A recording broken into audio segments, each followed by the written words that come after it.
Well, hello and welcome to Solar Alberta's 2021 seminar series. Today's webinar, called Powering Up, will explore utility-grade solar developments and discuss how Alberta became known as the solar powerhouse of Canada. My name is Heather McKenzie, and I am the Executive Director of Solar Alberta. I would like to take a minute to acknowledge that I'm hosting you today from Treaty 6 territory in Edmonton, Alberta, Canada. Our moderator, Marcus Lehman, is joining us from Treaty 7 territory in southern Alberta. Both regions are traditional gathering places and the homes of many Indigenous peoples, including Nehiyawak, Saulteaux, Dene, Papaschase, Blackfoot, Nakota Sioux, Siksika, Stoney, Piikani, Kainai, Tsuut'ina, and Métis. Nations whose ancestors have cared for and nurtured these lands since time immemorial. We were delighted to have so many people register for this event. We have a strong sense that everyone wants to get involved in Alberta's energy transition. Please note that we will be recording this webinar for future distribution so that those who missed out on registering through Zoom can still participate. Today, Solar Alberta board member Marcus Lehman will moderate a panel discussion between three individuals who have unique perspectives about utility scale solar developments in Alberta and around the world. Following the panel discussion, we will be taking some time for a Q&A period in which you can all participate. Throughout the event and after, you are encouraged to give us a shout out on social media using hashtag SolarAlberta. We're going to be using Zoom Q&A for questions rather than the chat box. So please enter your questions in the Q&A section. You should be able to click on that section in your Zoom toolbar. You can upvote good questions that others have asked or post some of your own. The questions that are voted up will show up at the top of the list, and we'll be pulling primarily from those for the moderated Q&A, as we likely won't have time for all questions. And now for a little bit about Solar Alberta. Did you know that this is Solar Alberta's 30th year of operation? Solar Alberta is a not-for-profit society that is dedicated to public education about renewable energy. Sorry, there's the right slide. Dedicated to public education about renewable energy and energy efficiency. We also serve as a hub for the solar industry here in Alberta and connect the general public to industry providers through our solar industry directory, our Alberta Solar Map, our regular events, and much more. We are offering a number of webinars on Thursdays over the lunch hour between now and October. You can also find archived videos of our previous webinars on our website. We are currently accepting registrations for our August 12th webinar entitled How Can Solar Participate in Alberta's Carbon Market? At this webinar, we will be learning about Alberta's technology, innovation, emissions reduction regulation, and how it relates to solar. We are also currently accepting registrations for our September 16th event, which we are co-hosting with our partner, Women in Renewable Energy, or WIRE. It's going to be titled Mind the Gap, Best Practices to Close the Gender Gap in the Renewables Sector. Please see the registration links that we're going to pop in the chat box for the August 12th event, and there'll be the September event coming up in the near future on our website. So I would be remiss if I didn't mention that earlier this week, Solar Alberta won a 2021 Emerald Award in the community group or nonprofit category. For 30 years, the Alberta Emerald Foundation has celebrated the outstanding environmental achievements of many organizations and individuals across Alberta. We are incredibly proud and thankful to have been recognized in this manner for the second time in our own 30-year history. This entire series is free and open to the public thanks to the generous support of our members, volunteers, and financial supporters. We are pleased and grateful to have Capital Power as the feature sponsor for this particular Lunch and Learn event. We are always interested in developing more partnerships for our events. If you or your company want to work with us to educate the public about the benefits of renewable energy, energy efficiency, and about climate change in general, please don't hesitate to reach out. Also, if you'd like to support the work of Solar Alberta, please consider participating in our latest 50/50 fundraiser. You can click on the link in the chat box to purchase a ticket today. And now I'm going to stop sharing that slide deck. And I'm going to take a minute here to let our panelists and our moderator join us. And I'm going to have the privilege of introducing our moderator. So before I do that, though, we wanted to get a sense of who all is in attendance today and your familiarity with utility scale solar. Lorraine, if you wouldn't mind launching that poll, here we go. We're just wanting you folks to enter your responses in this poll. And once we see your familiarity with solar, our panelists will know better who they're speaking to. All right, very good. We have a lot of attendees today, so I'm very curious. Looks like we've got a lot of people who are somewhat familiar. I think we can end that poll now and show people the results. It's probably a good enough sense of the audience. Okay, and some very familiar and a few who've heard of it, and even a few who are completely new or experts. So quite a spread. That'll be helpful for us to know as we go into these subjects. All right. Thank you very much. And I now have the honor of introducing our moderator, Marcus Lehman, and he will in turn have the honor of introducing our panelists. Marcus is the president of Navigatio Capital, an Alberta-based company that sources global capital for utility-scale solar projects and provides the simplicity that developers desire to invest in significant renewable energy here in Alberta. Marcus is a full-stop new energy advocate. He not only promotes solar energy from 9 to 5, but also serves voluntarily on the Solar Alberta Board of Directors. So thank you very much for hosting our panel today, Marcus, and introducing us to these fine speakers. And now I'd like to turn the mic over to you and have you take it away. Thank you, Heather. Very, very good to see the participation here. Thank you very much. What a great bell curve that we had of participants of knowledge in the market. So that's nice to see. Well, before I introduce the panelists, I kind of wanted to jumpstart everything and dive right into a little bit of overview of the global and the Alberta solar energy market. So globally, solar energy is expanding leaps and bounds. China leads this expansion and this transition with over 250 gigawatts of installed solar capacity. Now, here's a fun fact. The International Energy Agency, IEA, in 2010 projected that by 2020, we would have 18 gigawatts total of solar power capacity installed in the world. In December of 2020, in 1 month, in one country, China installed 23 gigawatts of solar energy, surpassing by far the decade projection that the IEA made in 2010. And it almost doubles in 1 month all of Alberta's energy generating capacity in 1 month in one country. In the United States, for example, and more particularly in our friends to the south, what we call the Alberta of the South rather than the Texas of the North, the Alberta of the South, Texas, by the end of 2020, will have 16 gigawatts of solar energy power installed. Now, that is the entire generation capacity of Alberta installed in solar power just in Texas.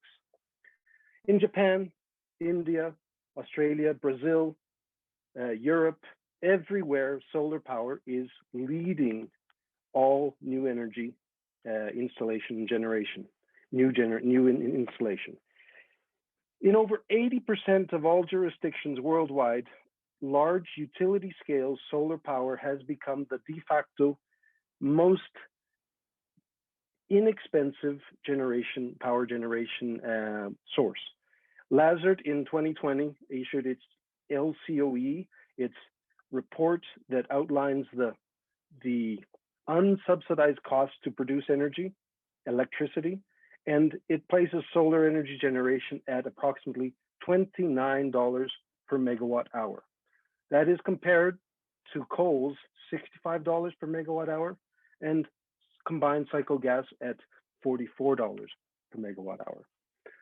Last year, the IEA, which was originally founded as an OECD response to the OPEC domination, declared emphatically that solar power is the new king.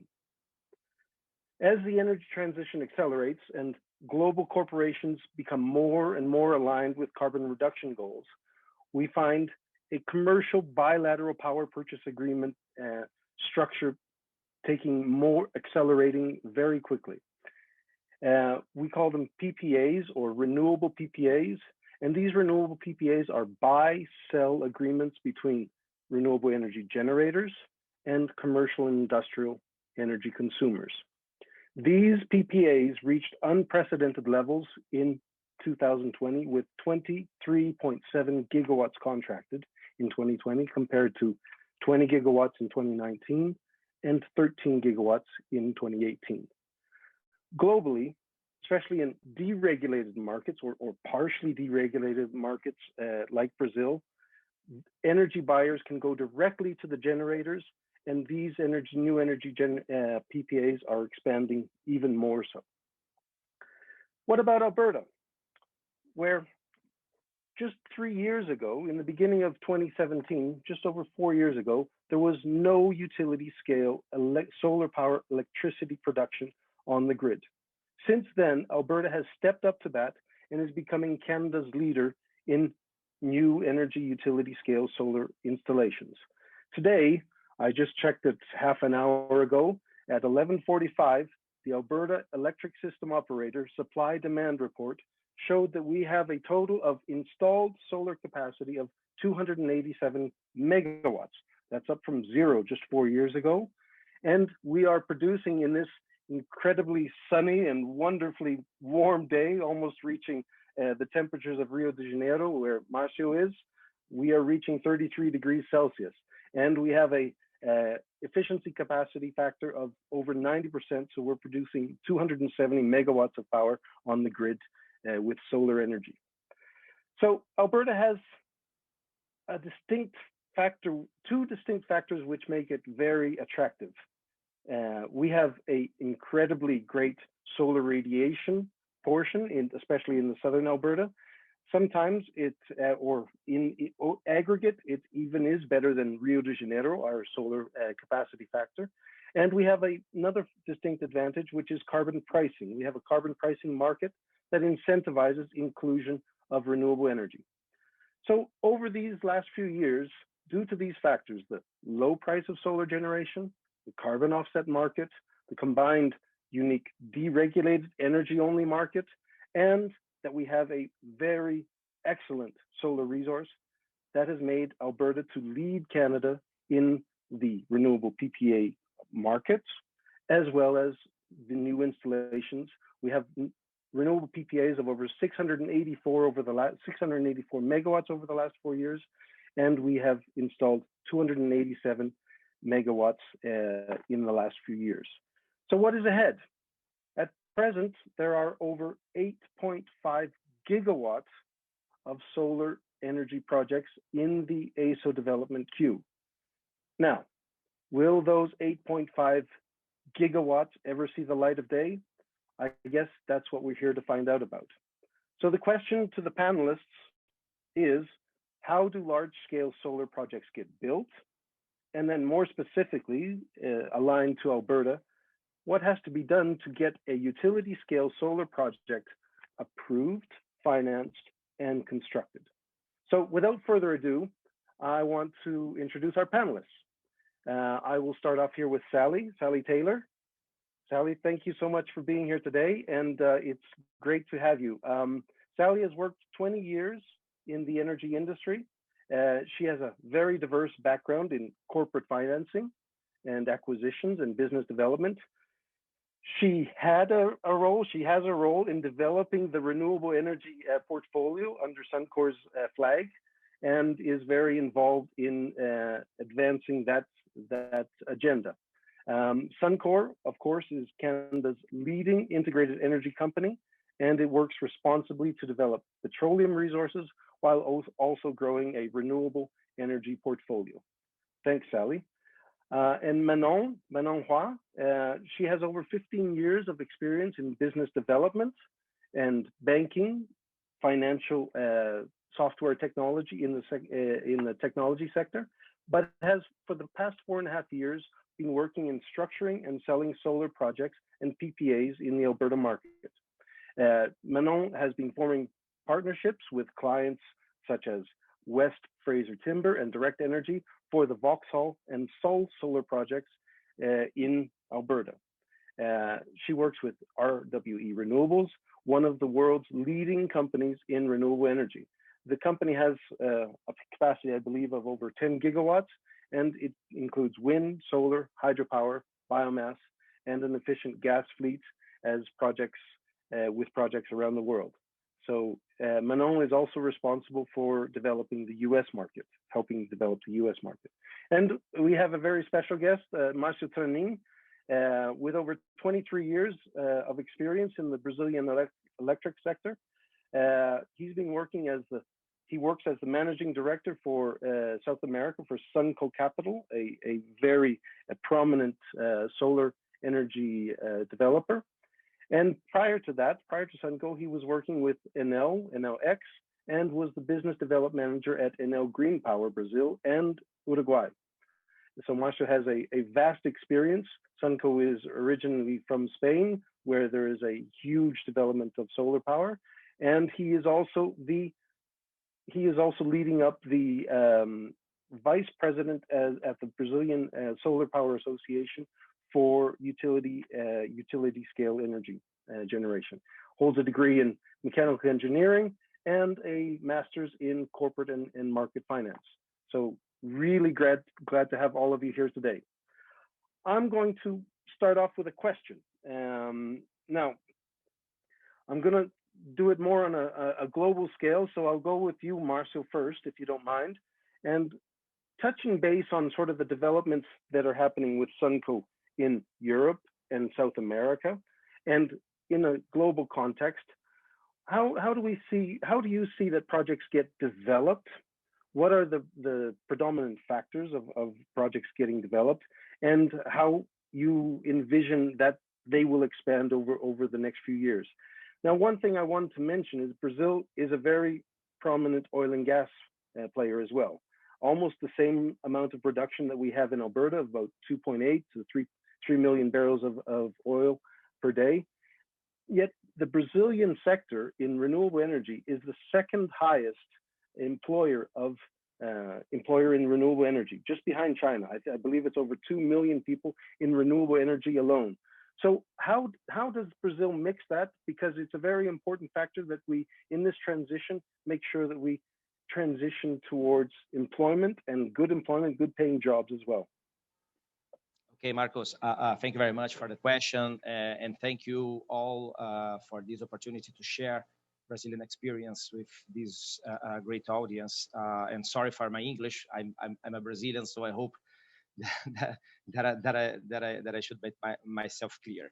So basically, Marcos, I agree with you that the Brazil energy sector, the energy matrix of Brazil is, we have a lot of oil and gas, but you also have a lot of hydro plants, okay, with reservoirs. What makes, let's say, the very beginning of the introduction of the solar utility scale plants here in Brazil make our lives easy, in the sense that you know that we are unflexible. If there is sun, we are generating. If there is no sun, we can't generate.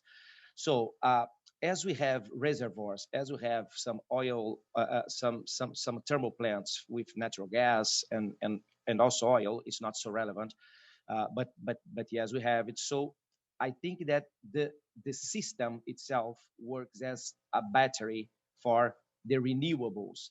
So if we have a good amount of hydros with reservoirs to include more renewables and flexible renewables like solar and wind projects, it's easier for the TSO to operate the system. So this is one important factor about Brazilian introduction and successful introduction of solar in our energy matrix. But it's not one single aspect of this success history.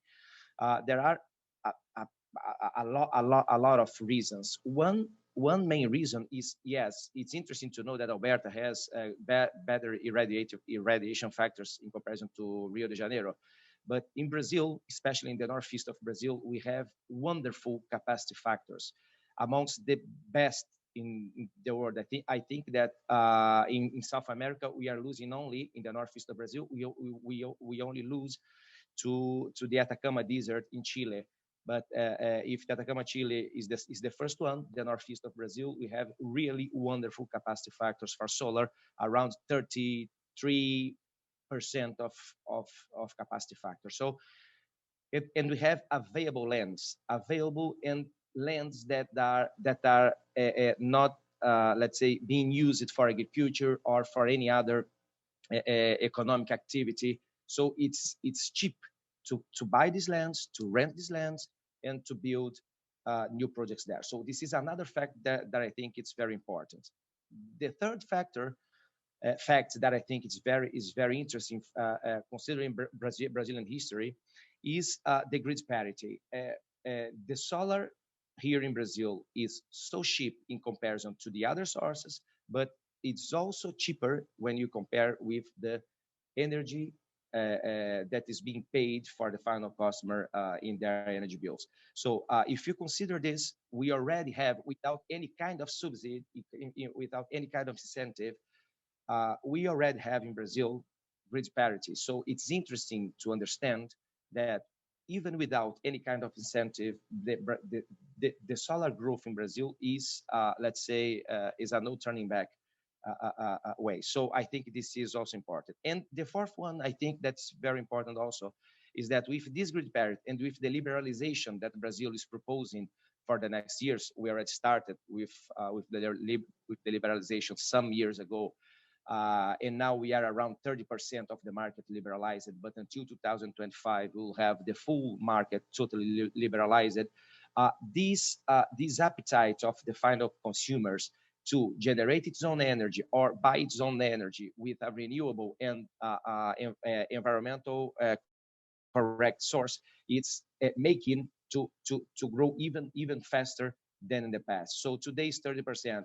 In 4 years more, probably will be 70% in the free market with corporate PPAs being negotiated. So Brazil is facing nowadays a lot of negotiations, successful negotiations of corporate PPAs. So I think it's a let's say a package of facts that makes us being a very successful history.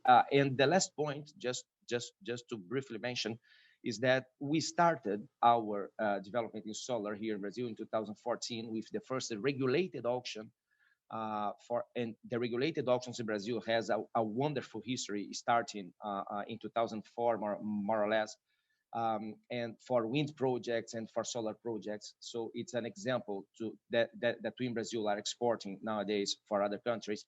But we started in 2014, and I think that this was a great incentive in the very beginning, a kind of a market reserve that they made for a part of the consumption expected for this auction, reserved to solar projects. I think that gave the right and correct kickoff in the in the solar technology in Brazil. So I think this is a mix of facts.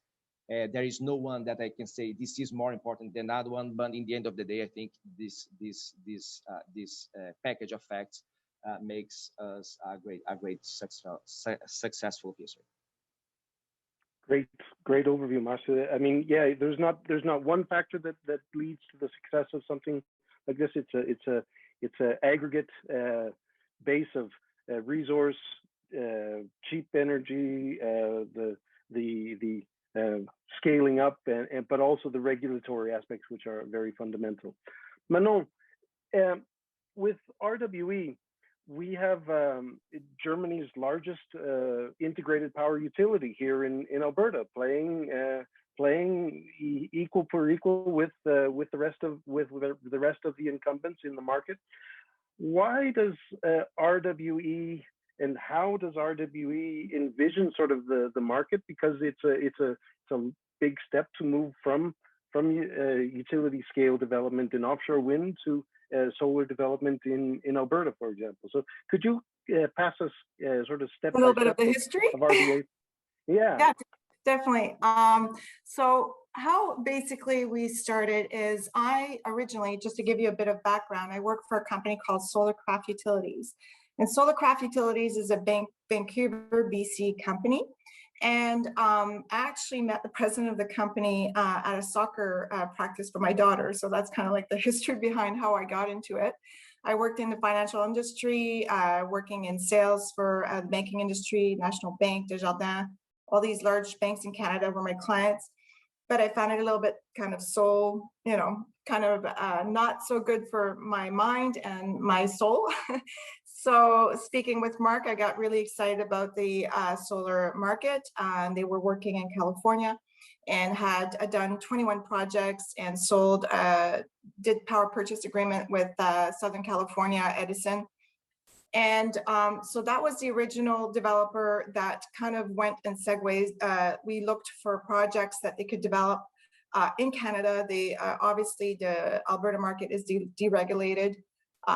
So it made a lot of sense. And then also with, the carbon tax levies changing in Alberta, in Canada, essentially increasing, made the projects more viable and more profitable for developers. So essentially they started in 2015 and then doing some research and looking into it.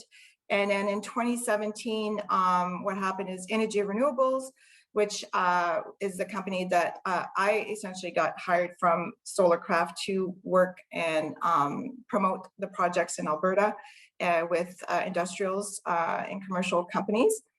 And then they hired me on, and then Energy and E.ON, which are two of the largest utility companies in Germany, merged to create RWE Renewables. To make a long story short, that's kind of how it came about.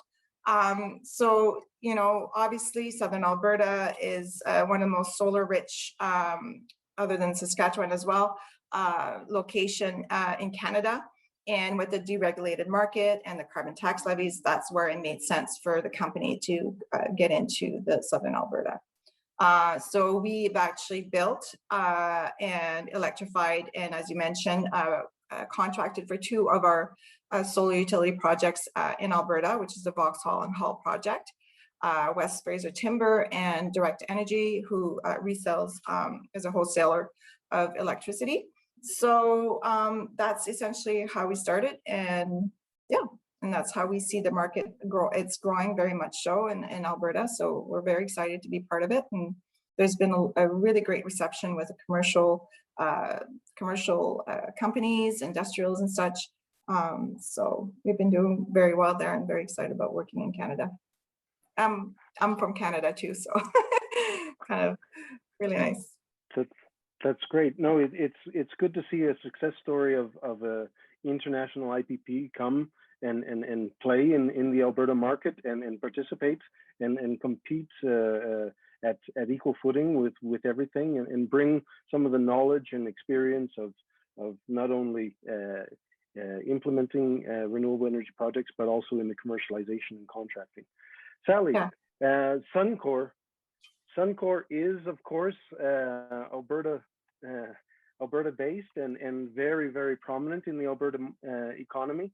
Has had a great tradition or history of renewable energy projects as well. How does Suncor envision sort of the the development of renewable energy and specifically solar energy? Because you're an integrated IPP, how do you envision sort of the development and the consumption of that energy internally? How does that get developed and passed through the loopholes of the financing checklists? Thanks, Marcus. That's a really good question. I like the politically nice way of saying the loopholes, the large corporate bureaucracy. Is that what? Yeah, so I'll just give you a bit of background for those who aren't aware. Suncor is Canada's largest oil sands producer and one of the largest energy companies in North America. But what does make us a bit unique is that we do have this combination of continuing to maintain our oil sands business and our E&P business, but we also have an integrated chain that's taking product all the way down to the customer level, down to the Petro-Canada stations. So as part of our drive towards sustainability and reducing our carbon footprints, we do also invest in a lot of the products that are the lower carbon initiatives, which would include renewable power, as well as renewable fuels, biofuels. Hydrogen is something we would look at. So we have a not just a renewable power focus, we're sort of looking at a broader gamut of renewable strategies as well, but renewable power has always been a big part of Suncor's portfolio, particularly in Alberta. So we do continuously look at the renewable industry here. We always look for opportunities here, and we're always sort of changing our investment as well. So, you know, I think back in 2014, Suncor actually sold a large piece of our renewables portfolio, and then since then we've been rebuilding it. So it's interesting to have such a large integrated company that's you know, being in this industry. We were one of the first companies to actually do renewables in Canada. So in 2002, the Sunbridge wind farm in Saskatchewan became operational and was one of the first wind farms in Canada. So we have been in this for a very long time, and it's sort of been up and down in terms of importance for the company, and it's an interesting ride, but we've always been there. We've always had our hand on the heartbeat, particularly of renewables in Alberta. So right now, we actually do not own and operate any solar farms, but I'm getting there. We do have 4 wind farms. We have about a capacity of about 100 megawatts of our wind farms. And we're also right now starting construction of a 200 megawatt, the 40-mile wind farm in Alberta as well. So we have an active project under construction. And then, you know, in terms of other products we're also developing, we've publicly also announced that we have a large cogeneration facility that we're building, which will generate 800 megawatts to the grid, and at the same time provide steam to our refinery services and our base plant. So again, it's a low carbon way to, you know, produce power for the Alberta market. And once we have both 40-mile wind and that cogen running, Suncor will actually be the 3rd largest power generator in Alberta. So where does solar fit into this? So we have always looked at solar. We've always had it on our radar. We are very seriously considering a 2 to 250 megawatt solar project in the next couple of years. You know, we've looked very seriously at some of the development projects that Manon was referring to. We've always been watching the market and trying to figure out when the best time to step in for us is. And it's got to compete against where we see our wind projects, because we're looking at either or, right? So I think it's fair to say we see now that we're at a tipping point. Solar power in recent years, with the technological advancements, with the reduction in panel costs, has certainly become more commercially viable. It is able to compete with our wind projects. But I should clarify that when I say for Suncor, you know, what might be considered commercially viable for Suncor might not be the same way other developers are looking at it. We do have higher target threshold returns. So we have to meet our threshold returns on any project we do.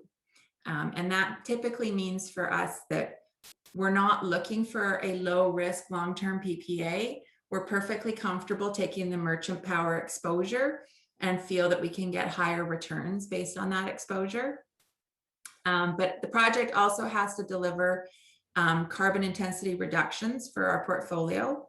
So we need to make sure that we are getting the credits. So a lot of that means, it's easier for us to justify an Alberta-based investment in renewables as opposed to the other provinces where you can't bring those credits back and use them to offset our emissions. And then another thing that's really important for Suncor in these developments is our ability to provide opportunities for Indigenous investments and participation. So whether that's through an equity ownership or being able to provide opportunities for service providers and contractors, that's another big part of our approval process for these types of projects. So today, when we look at those criteria, and also the fact that solar is actually complementary to some of our existing wind facilities. For example, it'll peak at different times than the wind. We can co-site it sometimes with a wind. We look at operational and cost synergies with having a solar and a wind being very close to each other, and getting the revenue diversity from a solar versus a wind. It is very appealing to us and has made solar certainly much more interesting over the last couple of years. So I think, again, the unique part that Suncor looks at is truly that we are taking the merchant spot pricing. We're not trying to levelize and get a steady monthly income. We don't project finance our renewable projects. So we don't need to have the consistent long-term cash flow. We can take the risk. So we may have a bit of a different perspective than other players in the market. So with that, I'll turn it back to you, Marcus. And I know definitely. our economic perspective is a little bit unique, and I'm happy to answer questions on that later. No, absolutely. I want to kind of throw it back to you again and do reverse order here, but there's two items that I want to explore with you. I know that, or I get an understanding that your financial engineering is a little bit different than a project developer or a private equity firm, for example. But how much does the carbon pricing, you said the carbon offsetting is a factor. How much does that play into that decision-making process? And also, just wanted to touch base on it. We look at what happened last week or this week with Exxon and Shell in the global scenario. How much is that playing into sort of the decision-making process as well? Yeah, those.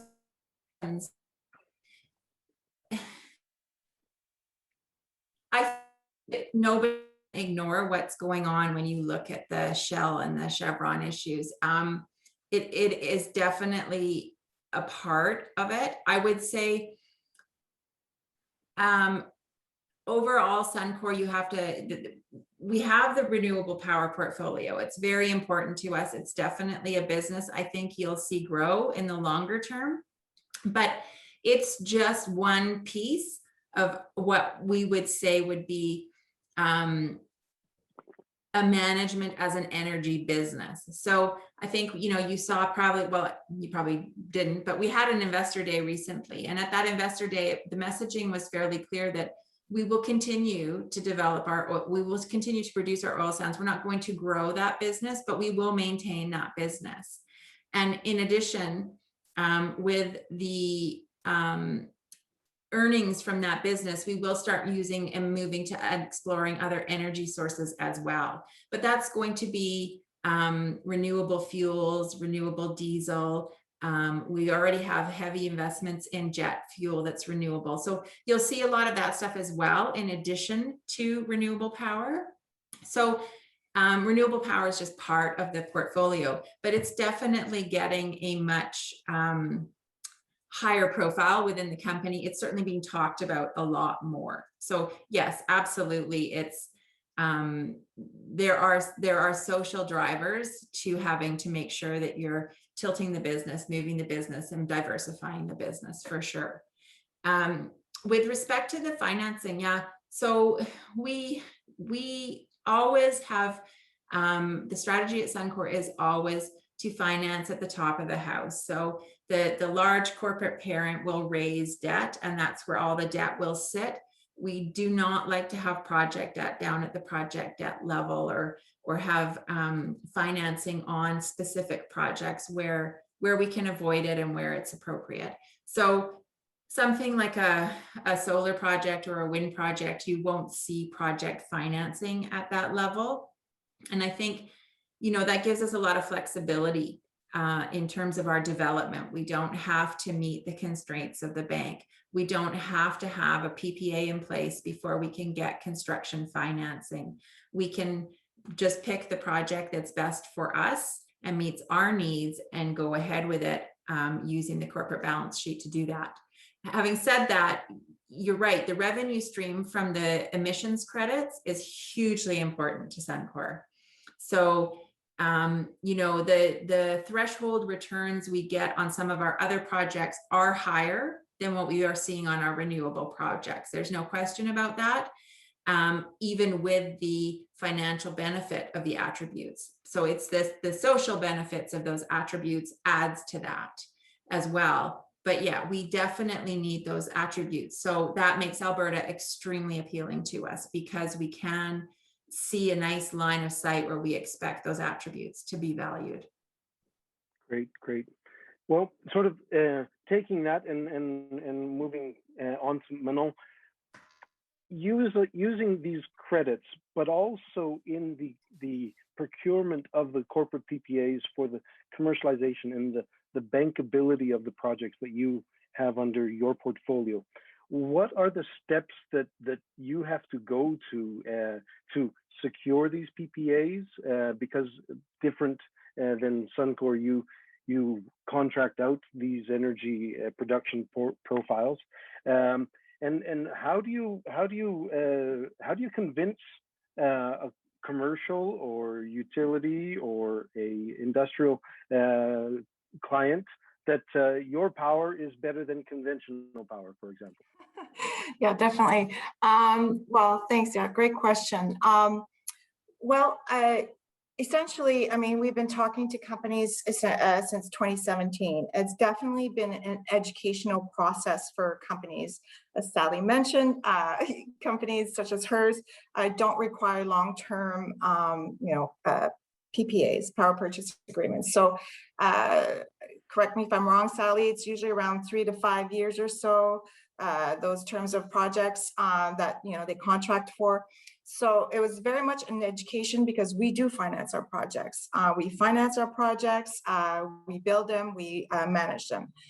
We also hire locally, obviously. We do have Indigenous participation, where we make sure that contracts are, we have Indigenous contracts and participation within that. And then just to give you an example, one of the projects that we're going to be building is going to create about 800 direct jobs and 200 indirect jobs. So very much integrated into the Alberta market. And I'm local, I'm Canadian, obviously. So essentially it was reaching out to corporates, speaking with VPs of operations, having a discussion around, you know, who we are as a company, and then why, you know, in Alberta it makes sense, because peak power is a lot more expensive than non-peak power.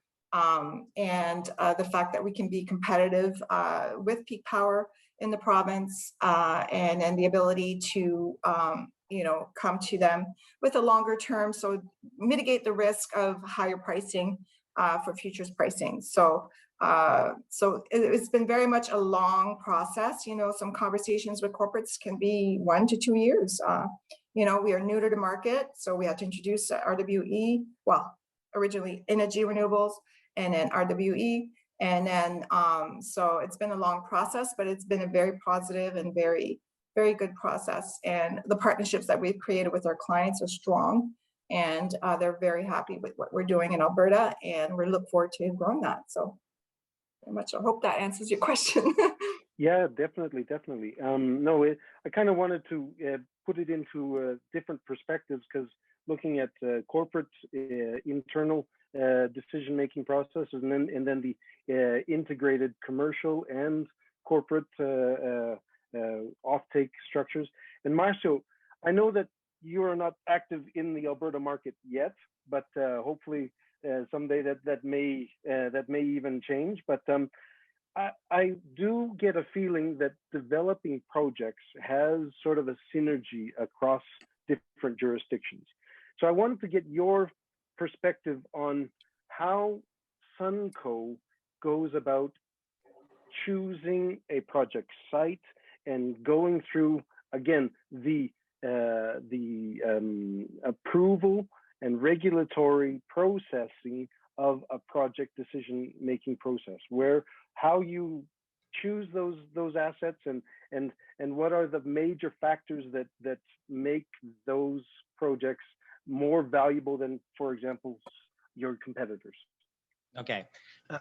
So Marcus, I think that we can divide these questions into, I think that there are some basic aspects that every single developer must be very aware in the very beginning of a development phase. For example, there are very traditional ones like irradiation factors. Let's go to the regions with the best irradiation factor. This is basically.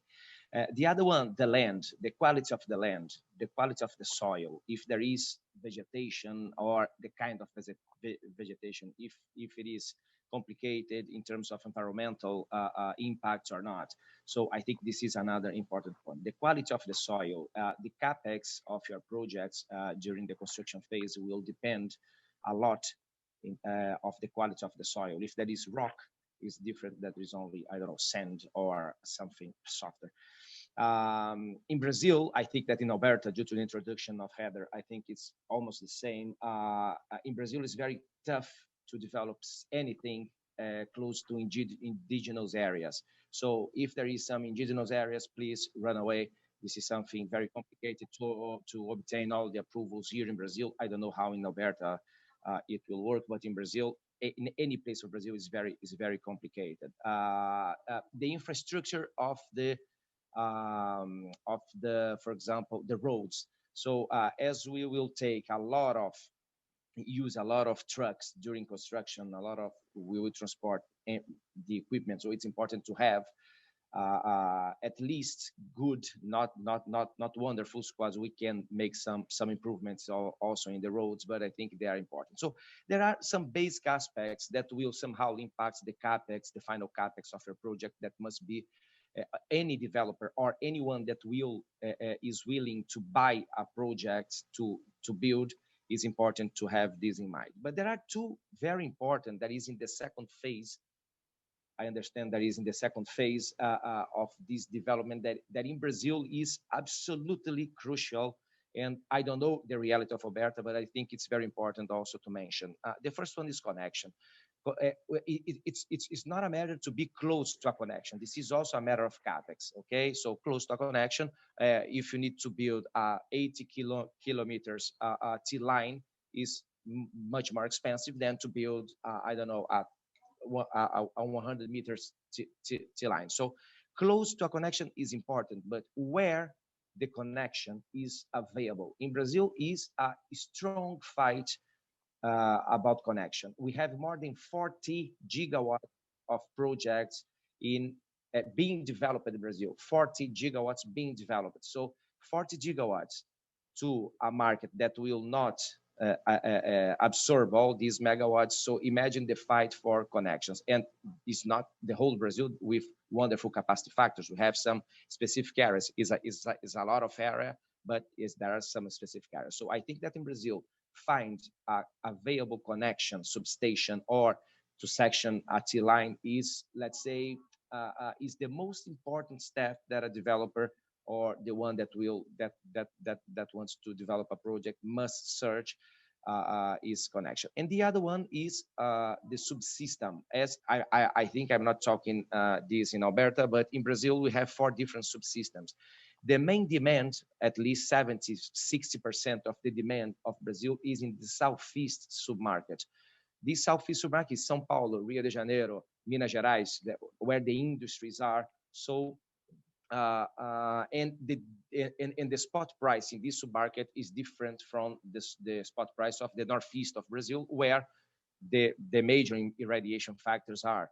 So if you are able to find a good project with connection with all the initial list that I said, good lands, irradiation factors, far from indigenous, and with a good connection in the southeast, I think you have gold in hand.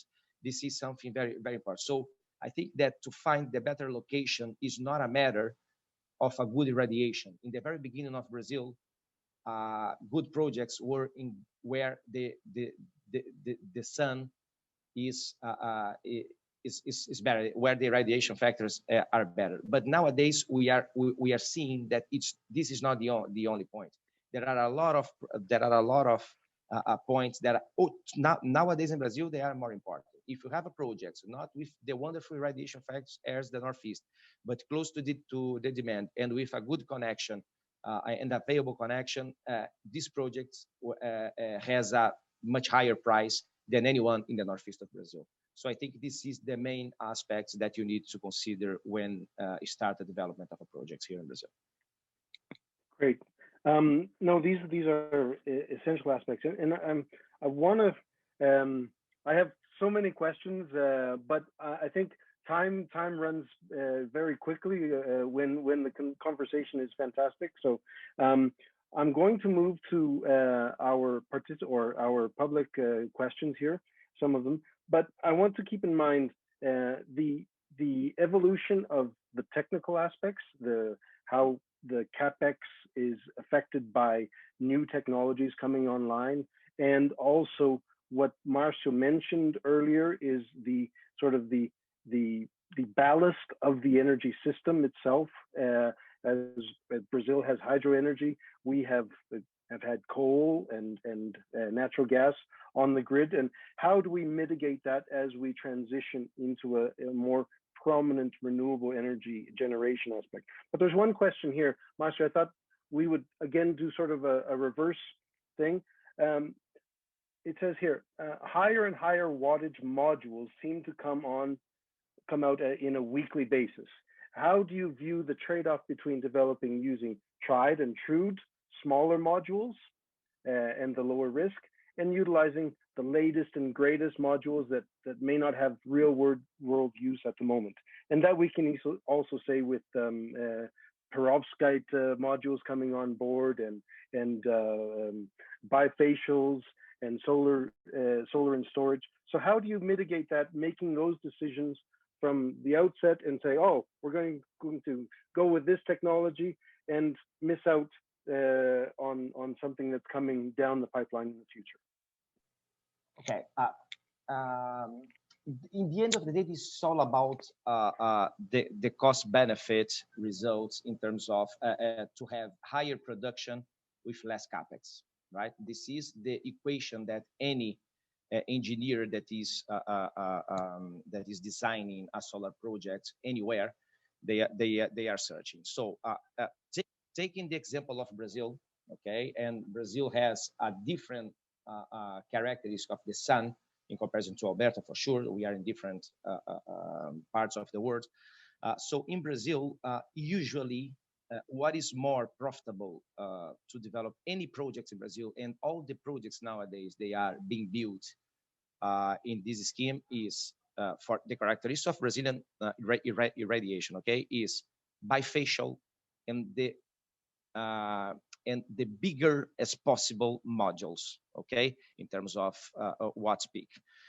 This is why our albedo measure in Brazil is great in the region that we are, okay? And we see that when we negotiate a project in Brazil, for example, the last project I developed in Brazil is a 800 megawatts peak project, 800. So you have, in the end of the day, a scale that you can negotiate in very good terms this supply of the modules. So in Brazil, every single developer, they are designing their assets with bifacial and the bigger as possible modules.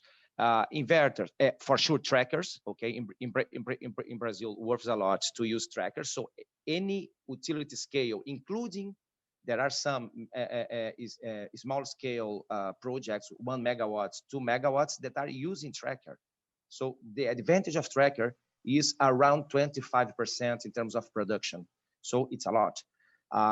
Okay, we improve the capex, but not in the level that we are improving the production. So in the end of the day, is the equation that must be solved in any single project. But in Brazil, considering our reality, going to bigger modules, especially with a good, let's say, advantage in the negotiation, because you are buying a lot of modules. So I think is the best way. But this is a tough equation, and every country, every location must have its one. So it's not the one recipe for every part of the world. Perfect. Thanks. Very good insight.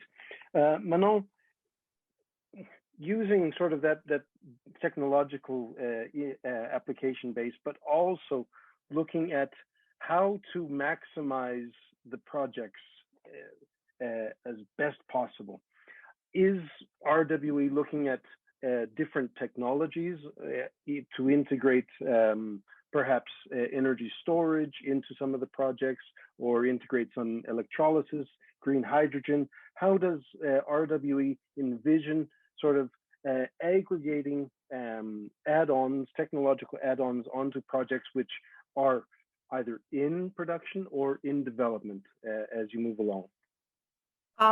Well, I haven't worked too much with storage, but I know that all of our projects are storage ready, so that we have the capability of doing that.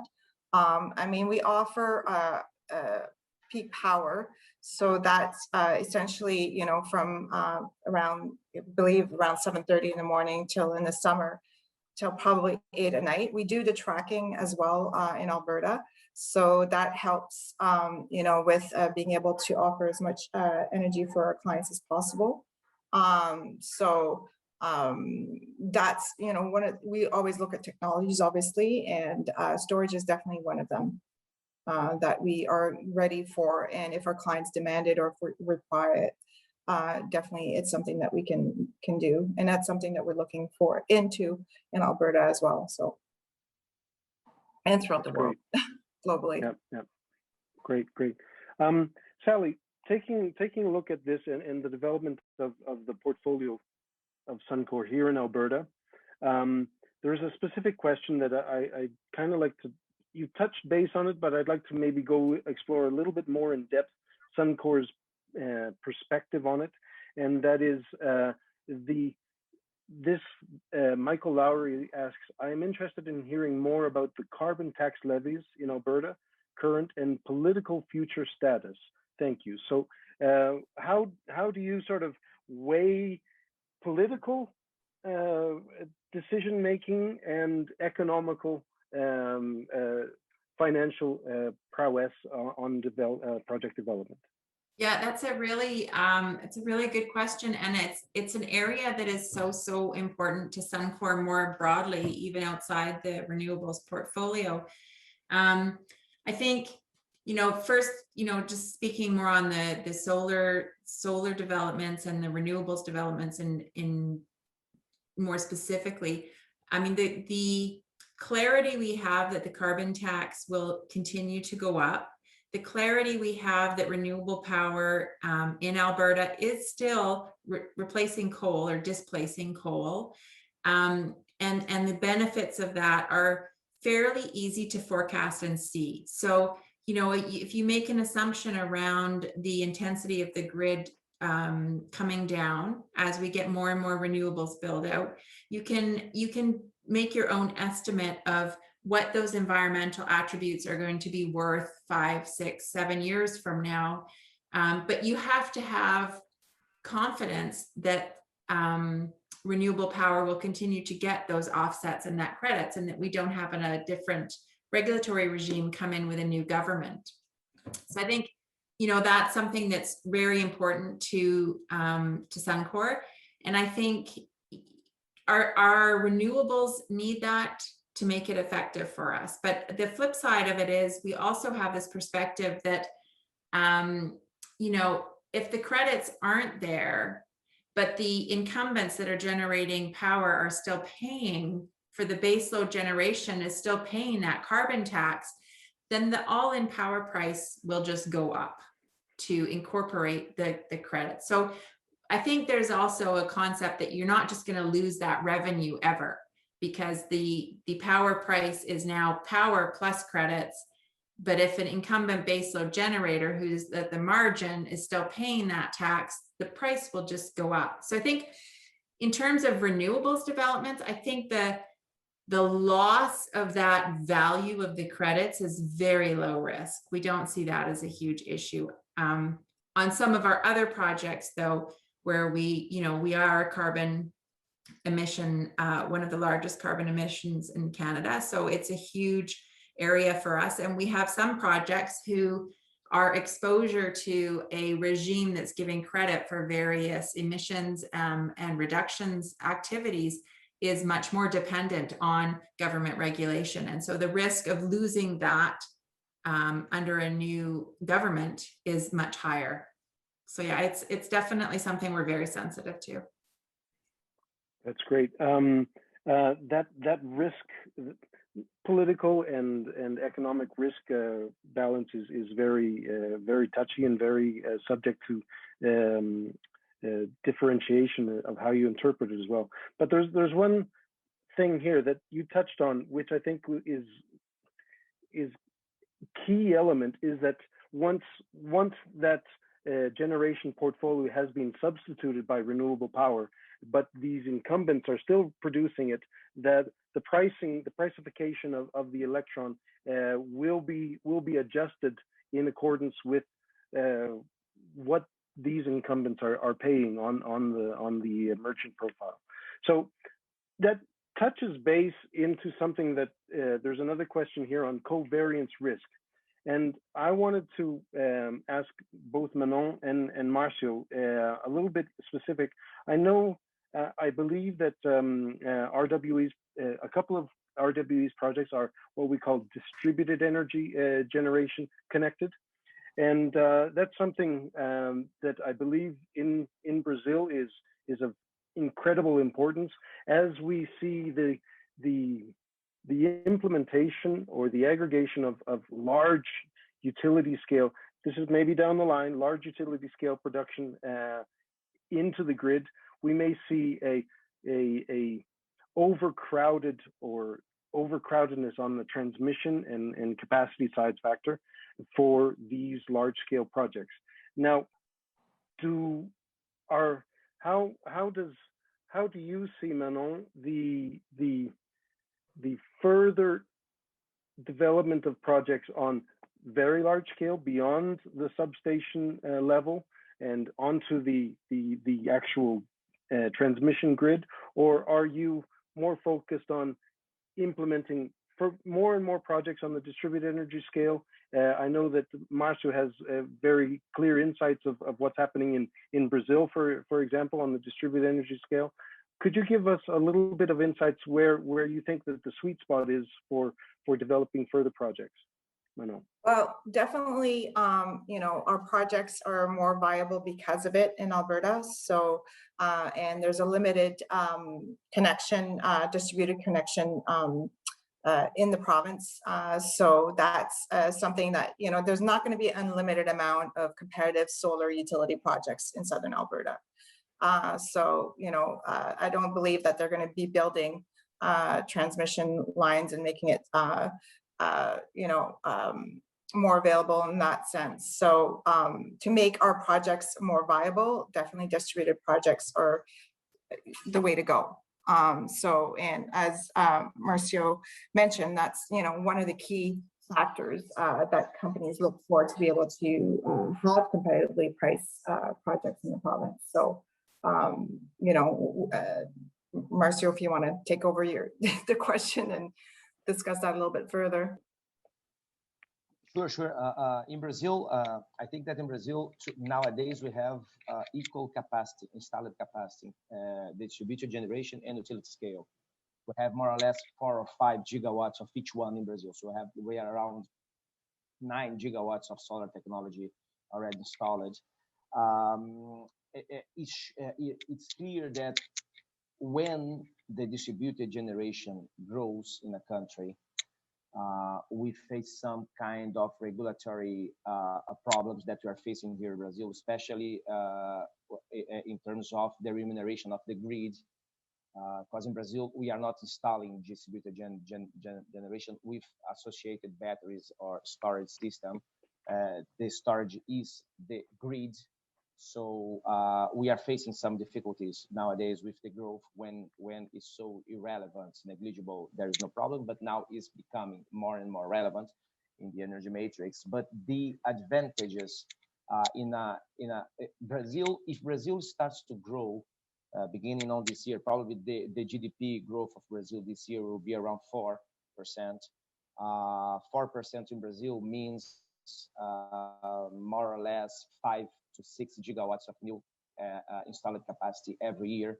So is a lot of installed capacity to increase every year. So I think that somehow the interconnected grid of Brazil will not support this growth, and distributed generation will be, let's say, an interesting and will be more and more installed in Brazil. So I think that the growth of both technologies will be very similar in the next years. We have in Brazil the consumers wanting to generate its own energy. So I think that the incentives that we have for distributed generation will make it growing, especially in terms of connection.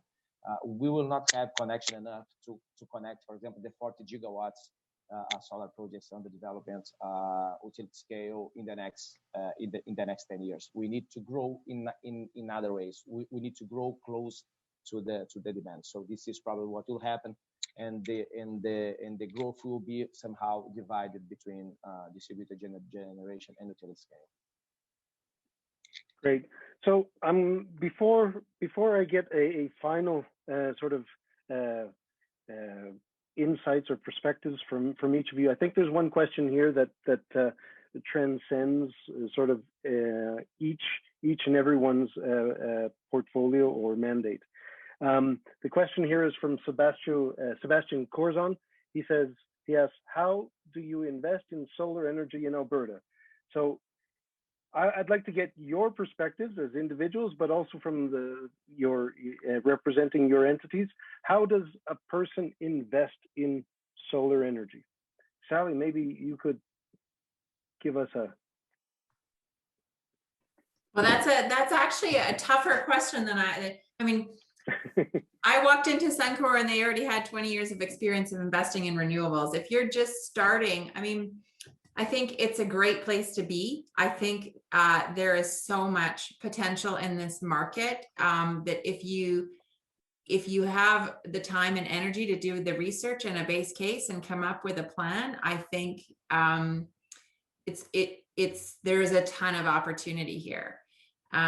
Personally, if I were a smaller company that was just sort of looking to move into Alberta, the same way I look at foreign jurisdictions, like, you know, if I move into looking at renewables, I think it would be logical for me to partner with an existing incumbent, because Alberta's market is very unique compared to the rest of Canada. It has a ton of opportunity, but it's not simple.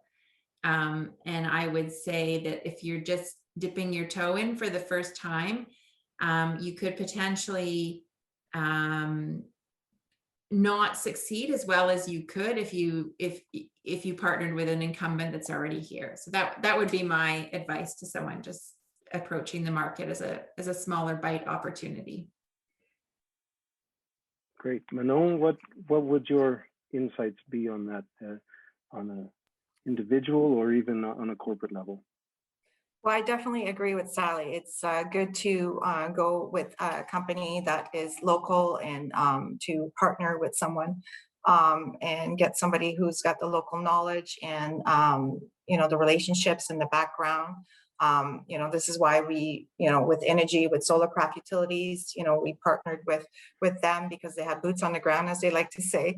And it's very important for that, because to know the landscape, the people, the relationships, the landowners, all of it is just very important to have that background. And if you're local, then if you want to get into the Alberta market and you're local, even better, so that you can kind of meet with them in person and get to know, their connections and, how they work with different, entities as such. So, but it's very important to have those really strong relationships, because it's, there's so many different government bodies and regulators and such, and that you have to take a look at, and the relationships with the landowners and all that. It's super important to have all the stakeholder relationships very strong. And I would definitely recommend that. Sally is totally correct. Great.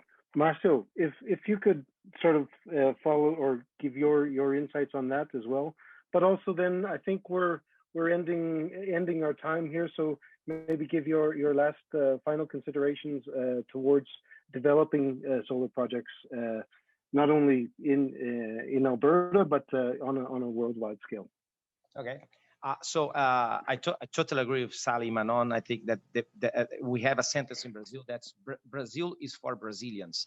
Even if the investments comes from abroad, you need to have a local company or a local guy that understands the market. So I think that is the same. Alberta is for Albertians. I don't know how to say if it's Alberta.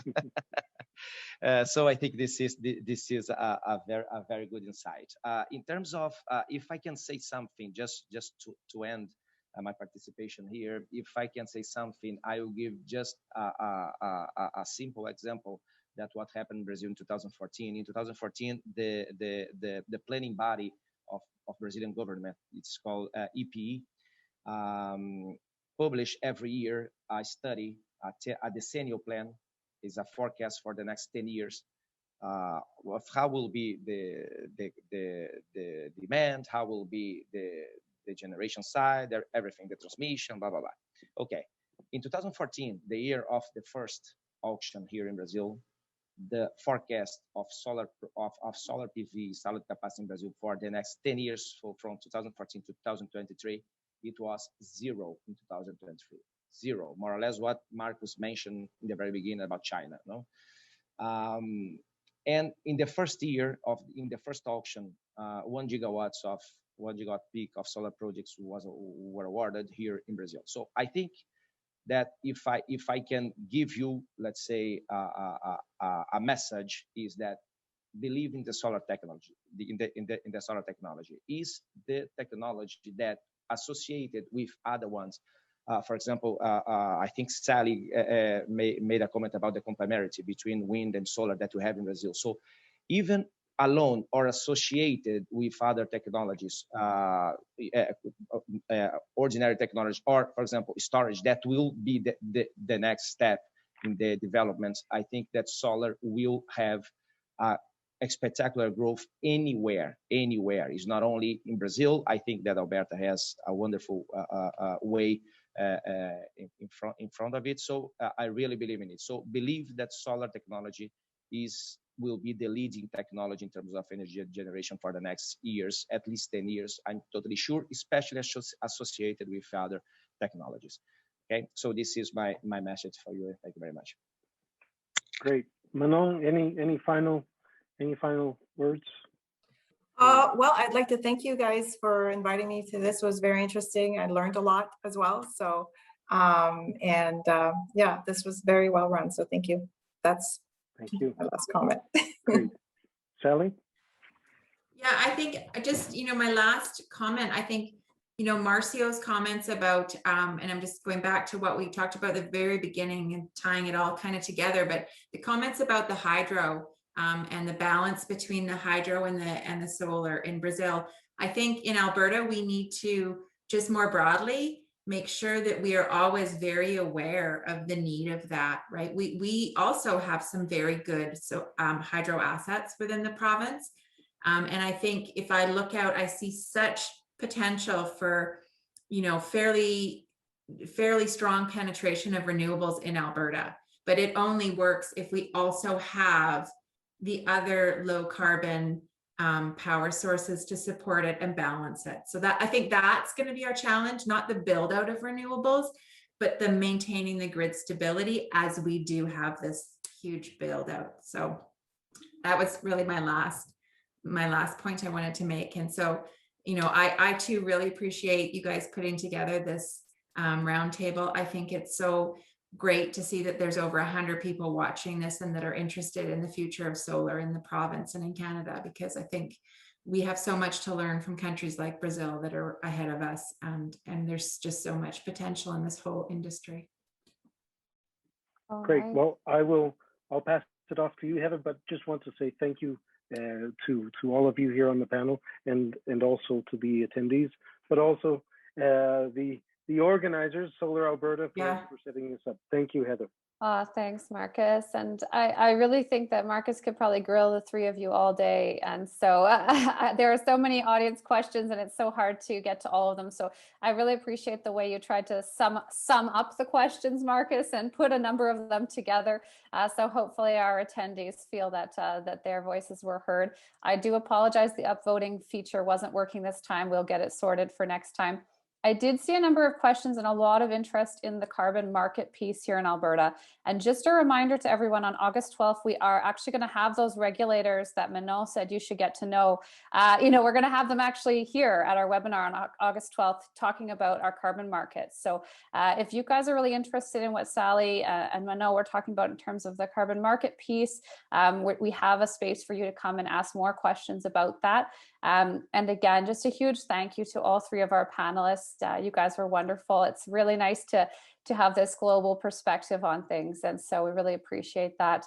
Again, thanks to Capital Power for your sponsorship of this event.